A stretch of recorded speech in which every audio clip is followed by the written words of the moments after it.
শুকরিয়া আদায় করি মালিক, এমন বড় নিয়ামত তুমি আমারে দিছ।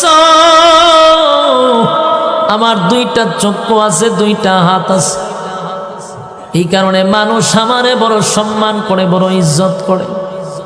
আমার হাত পা চক্ষু থাকার কারণে মানুষ আমার সঙ্গে বন্ধুত্ব করে। আমাকে নিয়ে মানুষ কফি খায়, আমার নিয়ে মানুষ সেলফি তুলে। কেন রে? আমার মধ্যে আল্লাহর নিয়ামত আছে, এই জন্য মানুষ আমার মহব্বত করে, ভালোবাসে। যার হাত নাই পা নাই, কোনো ভিক্ষুকরে নিয়ে মানুষ সেলফি তুলে না, কোনো ভিক্ষুকরে মানুষ কফি খাওয়ায় না, বন্ধুত্ব করে না। কোনো ভিক্ষুক ভালো বাড়িতে বিয়া শাদিও করতে পারে না, কারণ তার মধ্যে আল্লাহর সেই নিয়ামত নাই যেই নিয়ামত আমার মধ্যে আছে। শুকরিয়া আদায় যদি করো, তাহলে তুমি বুঝতে পারবা কি পরিমাণ নিয়ামত আল্লাহ আমারে দিছে।